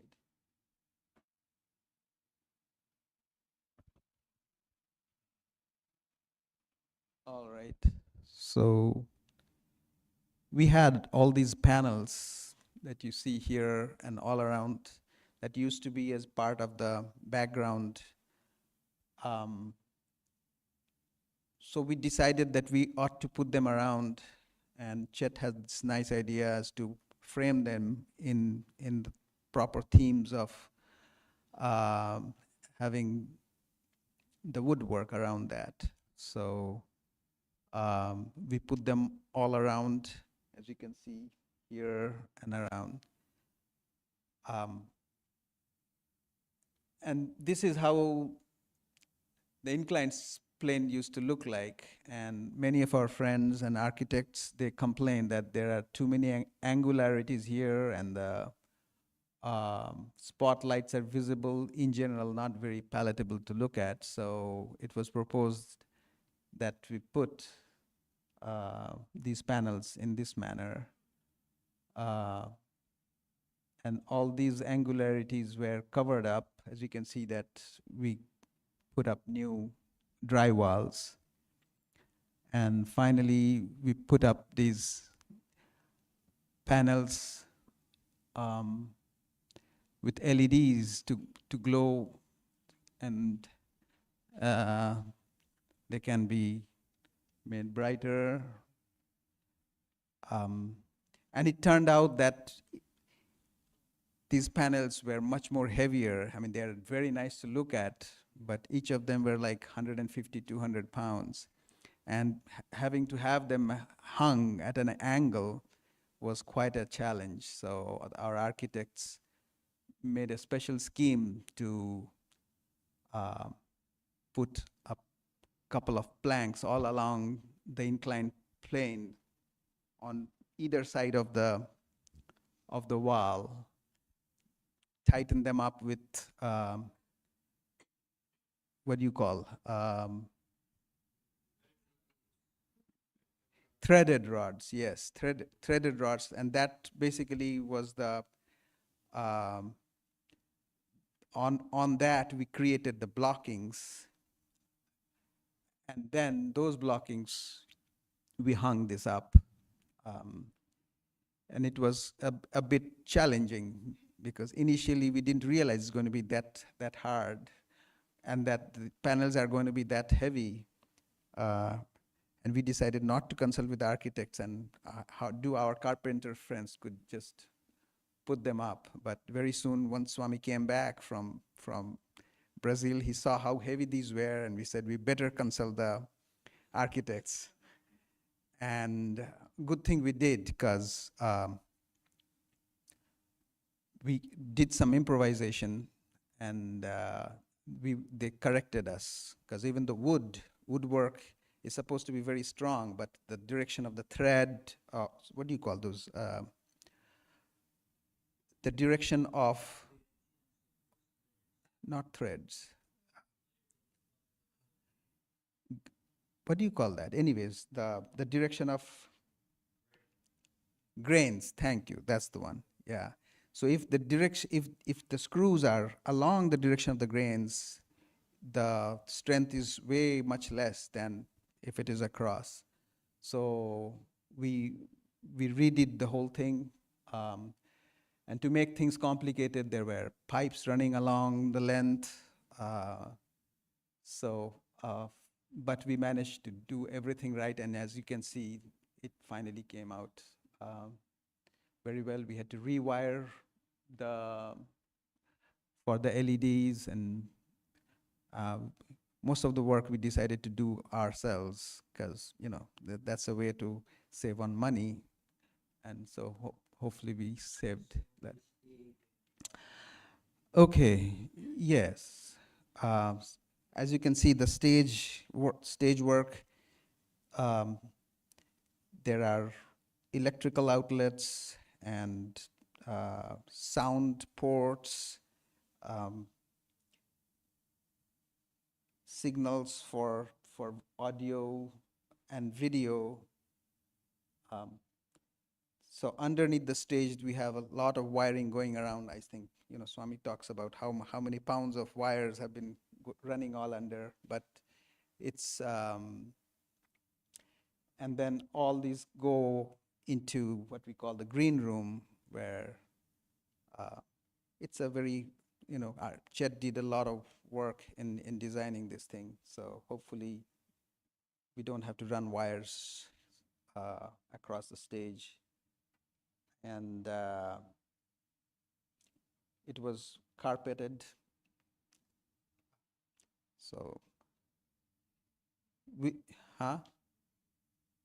yeah. You want to talk about these? So these came from India. Previously, we had similar, what do we call these? Fiberglass.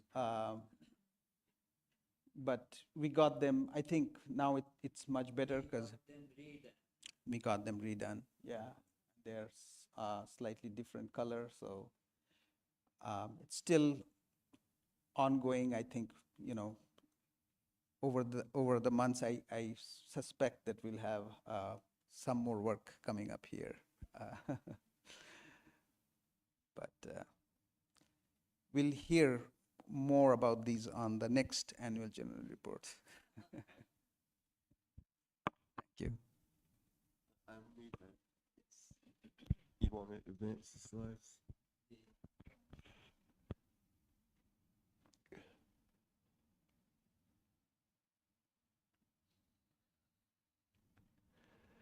Okay, the accounts.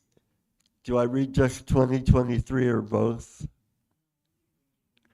Okay, income categories. Bookstore sales was $1,147.45. Collection was $24,618. Dividends and interest was $6,194.15. Donations was $273,847.51. Investment income was $1,130,515.03. Swami's personal was nothing. And total income categories was $1,436,322.11. Next page. Expense categories. Bank charges were $1,193.32. Donations to charity were $3,108. Furniture and equipment, no charge. Honorariums were $2,554. Housekeeping was $8,711.04. Insurance was $6,944. Investment was $1,000. Miscellaneous was $35. New construction was $1,458,577.92. Repairs and improvements was $8,722. Stationery, printing, and postage. By the way, the stationery was moving, even though it's spelled like it's the other kind of stationery. It's $1,105.84. Swami's personal was $2,382 and I guess 20 cents. Taxes were $76.04. Travel and honorarium were $2,031. Utilities were $26,281.55. And a lot of that extra expense in utilities was due to the construction. They were using a lot of utilities during that.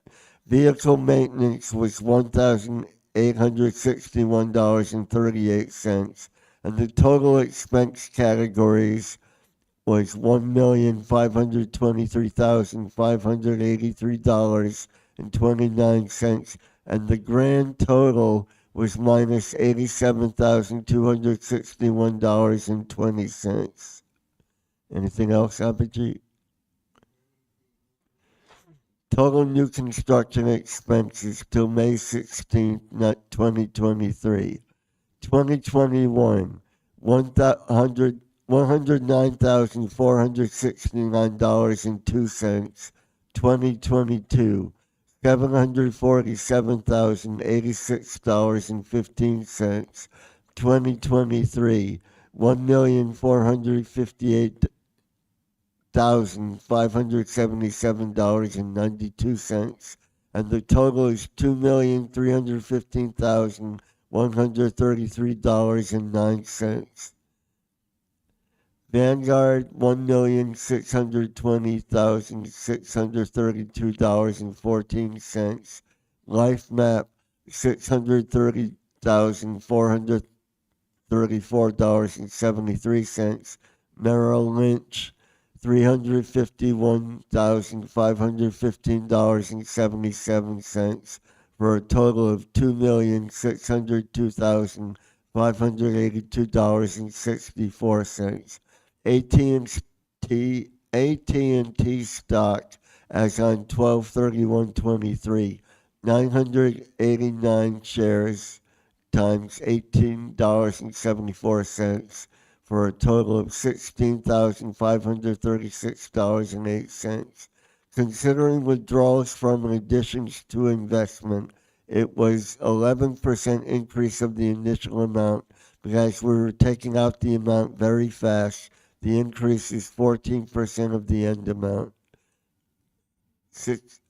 YouTube. Go ahead. I don't know what that is. YouTube, 4,930 subscribers. 4.9, that's the same thing, 4.93 thousand subscribers. 1,023 videos. 422 views. Facebook, Vedanta Society of Providence, 7.4 thousand likes. 7.7 thousand followers. That means almost everyone liked us once. Twitter, 78 following, 2,340 followers, 2,958 posts. LinkedIn Analytics, 4,175 post impressions in past 7 days. The number of times your posts were displayed on screen. 513 followers in past 7 days. The total number of people that currently follow you, including connections and non-connection followers. 132 profile viewers in the past 90 days. The total number of people who viewed your profile. And that what I noted was this is all that's available on LinkedIn, and Twitter analytics, from my reading, was only available with a premium account. Anything else? Thank you.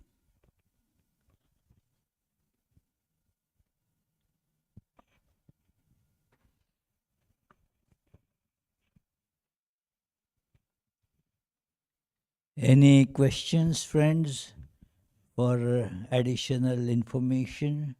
Yes, please. This year, we have to say you about 366 days a year since it's a leap year. Oh, for the next year, I will have to include that. Not, yeah, 2024. Yeah. That we will remember to remind me later.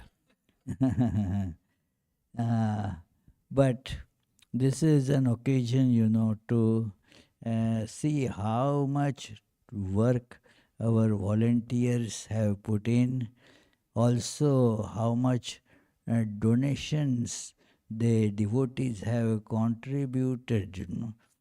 We have only devotees who are mostly, middle class or higher middle class people max. So to collect $274,000 of donation, and that all came just voluntarily. We did not seek donations, did not seek funds. It just came. That is why this construction work could be completed, and we spent 2.3 plus millions and still counting. But not much left to do. So it is all the thanks to the wonderful architects, contractors, other well-wishers, helpers, and I cannot really describe how much hard work all of them have put in, especially to single out, if at all, our Chester Bonsek and Abhijit Sarkar and people, that carpenters and others sponsored by our Mahesh Patel. So they did tremendous work. It was just, to see them all working was a lesson for me and anybody who saw that. So, of course, since Chet, Abhijit, and others, they are part of this Vedanta society, whom am I to thank? So it is also, this is an occasion for repeating the request of more participation from the volunteers. We have added some extra programs on a daily basis, like the evening actual arati, not just singing. We started it, this from, when did we start it? From September, isn't it? That daily arati, yeah. So, and the special feature of this construction was a separate entry door. So people can come in from the back straight to the shrine room without having us to keep this front door open. There were problems due to when we keep this front door open, it was open for thefts. We had a few thefts, and so it was not safe to keep this door open all the time. So therefore, with this, we gradually plan to keep it open for longer times for people to come and do meditate. So gradually it will happen. We move slowly, but steadily. So the direction is very important. So my heartfelt thanks to everybody who contributed. They work really tirelessly. Our volunteers, they work so hard. It is difficult to say how much their contribution is in all these things that go on. So, with that, I request the chairperson of today's meeting, revered Mataji, Prabuddhaprana Mataji, to say a few words of presidential address. She said she is not going to speak, but well, she will speak a few words. Yes, yes, yes. A few means maybe 1,000 or 5,000. Okay, okay. No, no, whatever. Okay. You can that use that. Come on. You can. She can sit here. You want to sit there, huh? Or you want, or just here itself? Yeah. She will stand there. This microphone. I turned it off.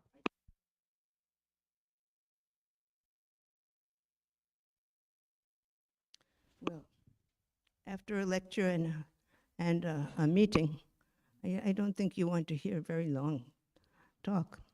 But I was recently, I recently heard that about this at one of the Vedanta centers. I won't say which one. A Swami gave a very long, winding talk about Vedanta. It went on and on and on.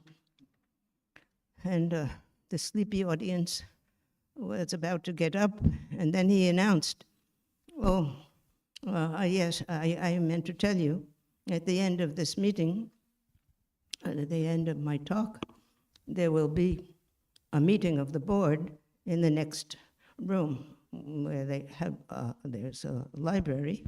Will you please all assemble there? And I'm ending the talk now. So he ended the talk. And the sleepy people got up and marched into the library. As soon as they sat down, the chairman got up and began to speak, but then somebody walked in who they didn't recognize. They all looked at one another. Who's this person? He's not a member of the board.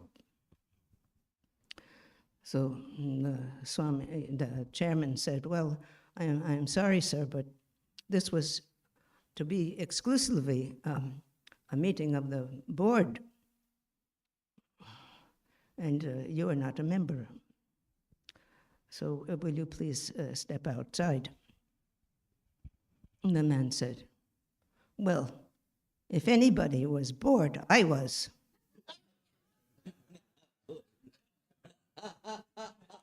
That was the end of that meeting. So I just wanted to share that with you. And that is the end of my chairman's speech, chairwoman's speech, excuse me. Sarvastaratu durgani sarvo bhadrani pashyatu sarva sadbuddhimapnotu sarva sarvatra nandatu. Om Shanti Shanti Shanti.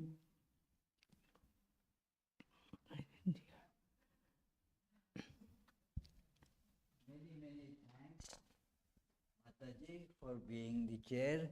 And since she already did the concluding prayers, we don't have to redo it. So let us move now.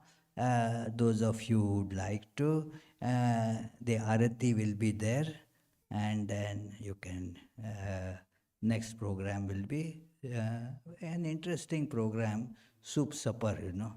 There will be supper.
breaker of all our worldly bondage, and adored by all. We adore you too. Stainless Lord, assuming human form. Stainless assuming human form, transcendent yet filled with love. You free us from the stain of sin and ornament our world. Consciousness is your form. Your eyes always purified by knowledge. Your eyes always purified by knowledge. Looking at conclusions gone. Ocean of blinding love and feeling, ever inebriated in your infinite love. Your feet always dear to your devotees. Your feet always dear to your devotees. Form our boat to cross this world. Revealed to us as God incarnate and the Lord of all things, helping us join with you. Your mind's always set in the divine light. Your mind's always set in the divine light. This we can see through your grace. Destroyer of our worldly sorrow and compassion soul, infinite is your work. Your life suffered for the world's deliverance. Your life suffered for the world's deliverance, saving us from darkness and fear.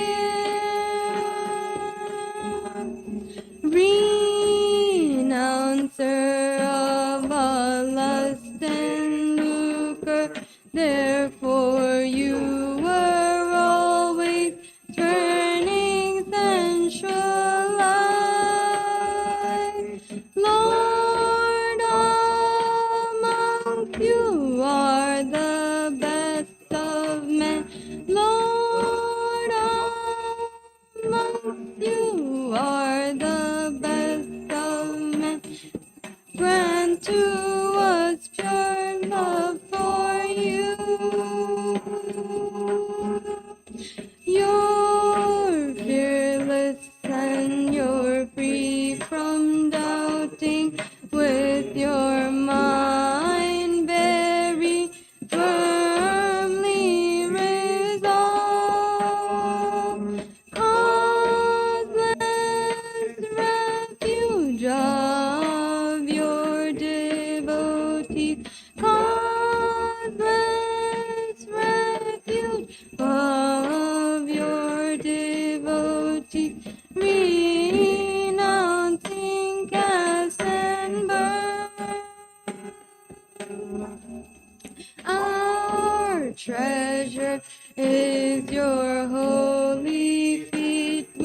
take us very soon across this path of life.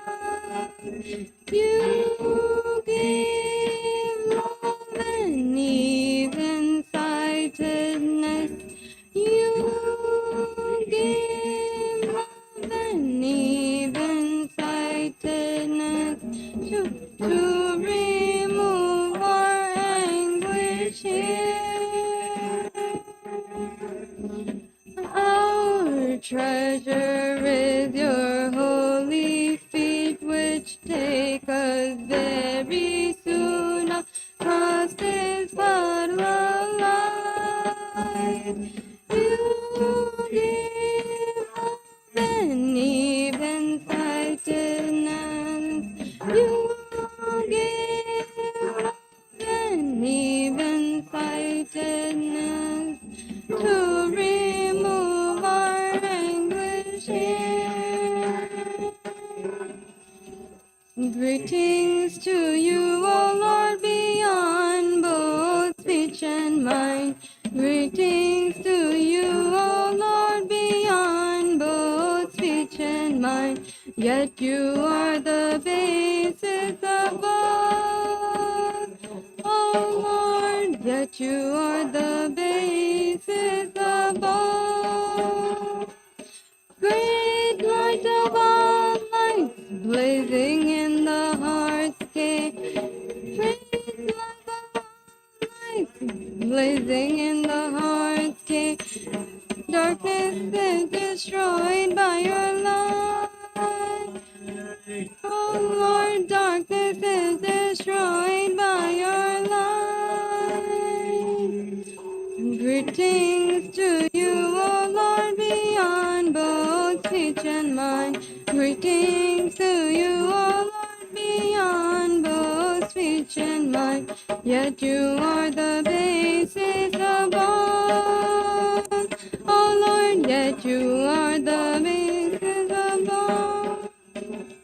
Great light of all lights, blazing in the heart's gate. Great light of all lights, blazing in the heart's gate. Darkness is destroyed by your light. Oh Lord, darkness is destroyed by your light.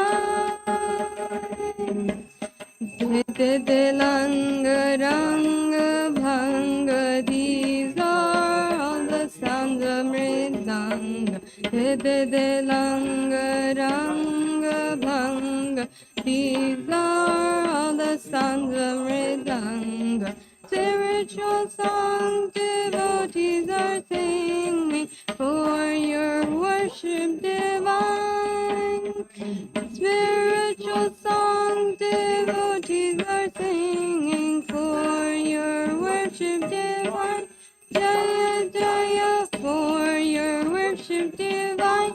Hara Hara for your worship divine. Shiva Shiva for your worship divine. Breaker of all our worldly bondage and adored by all, we adore you too. Jai Shri Guru Maharaj Ji ki jai.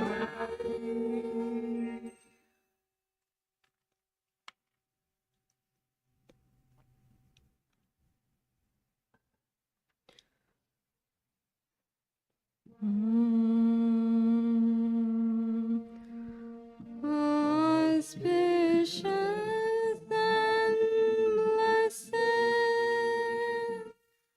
graciousness sublime, all noble ends you give to us, granting us refuge, all seeing Gauri.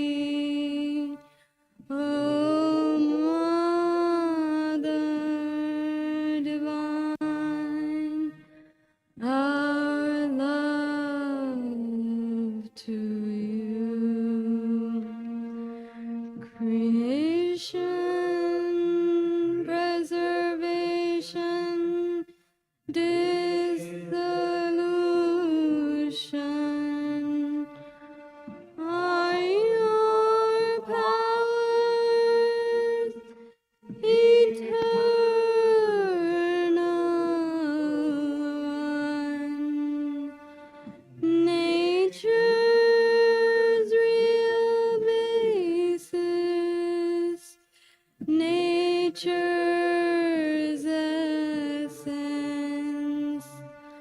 O Mother Divine, our love to you. We come seeking refuge from anguish. Be our Savior through your deep concern. All our suffering remove, Goddess. O Mother Divine, our love to you. Victory, O Mother Divine, our love to you. Blessed Mother Divine, our love to you. Blessed Mother Divine, our love to you. Blessed Mother Divine, our love to you.